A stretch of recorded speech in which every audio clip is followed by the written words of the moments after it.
Assalamualaikum warahmatullahi wabarakatuh. Jumpa lagi dengan pendamping Social Project. Di konten pada hari ini membahas tentang informasi seputar bantuan sosial. Jadi untuk sahabat yang ingin berlangganan dengan informasi-informasi dari channel kami, jangan lupa klik subscribe serta nyalakan lonceng notifikasi. Serta jika video ini bermanfaat, jangan lupa share serta berikan komentar. Dan tidak akan lama-lama, kita lanjut ke konten pada hari ini.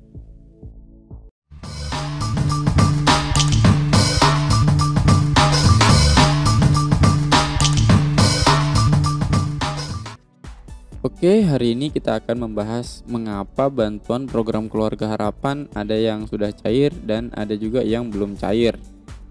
Dan apakah yang menjadi penyebab sehingga bantuan PKH ada yang belum cair? Karena banyaknya informasi ataupun komentar dari sahabat di kolom komentar serta halaman Facebook serta grup-grup Facebook yang ada di channel yang kami miliki. Jadi permasalahan mengapa bantuan ada yang sudah cair dan ada yang belum cair. Kami akan membahas sedikit permasalahan. Jadi di tahun 2021 ini ada aturan baru mengenai pencairan ataupun penghitungan bantuan untuk pencairan tahap 1 tahun 2021. Karena banyak juga yang berkomentar tentang mengapa bantuannya berkurang, apakah ada yang ambil dan lain-lain. Untuk kategori perhitungan bantuan PKH sehingga menjadi lebih kecil nilainya dibandingkan tahun 2020. Jadi seperti ini penjelasannya. Untuk KPM program Keluarga Harapan memiliki beberapa jenis komponen, baik itu pendidikan, kesehatan, serta kesejahteraan sosial. Dengan nominal bantuan pun masih sama dengan tahun 2020. Dari mulai kategori kesehatan itu 3 juta per tahun, kategori pendidikan terbagi menjadi SD 900, SMP 1.500.000, SMA 2 juta. Untuk kategori disabilitas ada lanjut usia di atas 70 tahun, itu bantuannya per tahun 2.400.000. Untuk disabilitas berat bantuannya 2.400.000. Itu adalah penjelasan tentang jumlah bantuan per komponen. Untuk tahun 2021 cara menghitungnya ada yang berubah. Karena di tahun 2021 cara menghitungnya ialah bantuan untuk kategori ibu hamil dan balita itu ada sedikit perubahan, yaitu di masalah jumlah.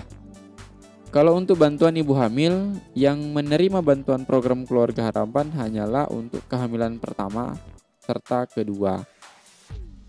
Untuk kategori balita itu dihitung dari balita usia 0 sampai 5 tahun. Di dalam satu keluarga maksimal hanya ada 2 balita saja. Jika lebih dari 3 maka bantuannya tidak akan dihitung untuk balita yang ketiga dan keempat. Selanjutnya untuk kategori pendidikan ada SD, SMP, dan SMA. Untuk kategori SD hanya 1 anak yang dihitung bantuannya dalam jenjang pendidikan SD. Begitupun di jenjang pendidikan SMP. Yang dihitung adalah 1 komponen SMP saja dalam jenjang pendidikan SMP maksudnya. Untuk kategori jenjang pendidikan SMA pun sama, yaitu hanya 1 anak saja yang akan dihitung bantuannya di jenjang pendidikan SMA. Jadi SD, SMP, SMA yang diambil hanyalah 1 anak, tidak keseluruhan jika itu dalam 1 jenjang pendidikan, contoh SD, SMP, dan SMA.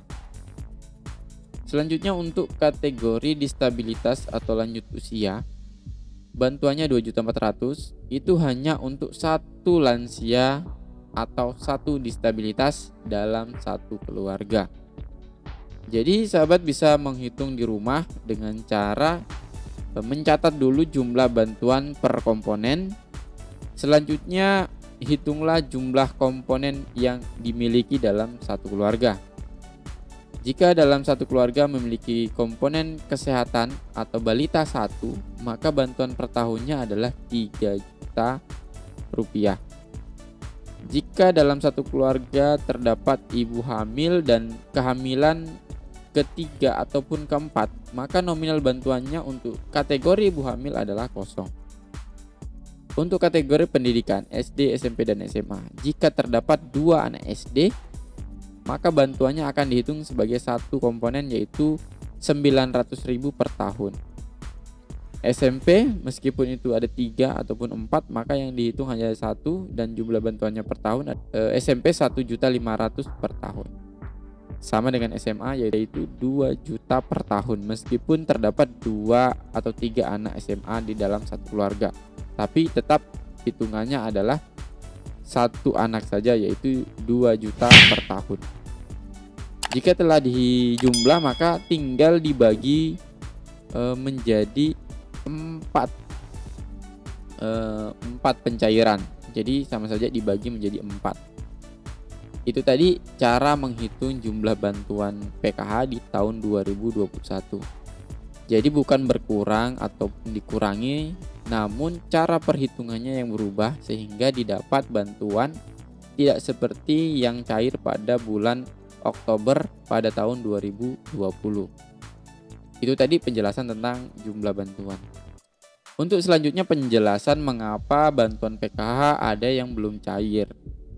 Jadi menurut informasi yang kami terima dan kami mendapatkan data bahwa terdapat beberapa data yang anomali atau bermasalah dengan jenis permasalahan itu berbeda-beda. Salah satunya adalah data yang masuk kategori temuan BPK, data yang masuk dalam kategori NIK ganda. Yang ketiga adalah data KPM PKH dengan permasalahan nomor BDT-nya ganda, sehingga membuat bantuannya belum cair di termin 1 tahun 2021. Dan kabar gembiranya adalah ada beberapa data yang masih akan cair di bulan Januari ini dengan kategori istilahnya itu bisa dicairkan lagi, namun pencairannya tidak di termin pertama, tapi masuk di kategori termin kedua tahun 2021. Dan itu masih dalam proses, masih bisa ditunggu.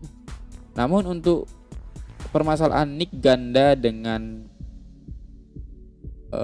yang NE temuan BPK itu kemungkinan akan non eligible atau graduasi sistemik. Namun pendamping masih dalam proses pencocokan apakah masih bisa diperjuangkan atau dipertahankan. Dan di situ pendamping sementara memproses cara-caranya agar KPM masih bisa mendapatkan bantuan. Tapi jika tidak bisa, maka kita juga tidak bisa memaksa. Mungkin demikian. Jika masih ada pertanyaan, silahkan tulis di kolom komentar video ini. Kita akan diskusi di sana. Dan jika sahabat ingin mendapatkan informasi-informasi seputar dunia bansos ataupun pencairan bansos, jangan lupa klik subscribe serta nyalakan lonceng notifikasi agar setiap kami membuat konten-konten maka sahabat bisa mengetahuinya. Dan kami ucapkan banyak terima kasih yang telah mensubscribe channel kami dan membuat channel ini terus bersemangat untuk membagi informasi penting seputar dunia bansos. Mungkin kami akhiri dengan ucapan wabillahi taufiq wal hidayah. Wassalamualaikum warahmatullahi wabarakatuh.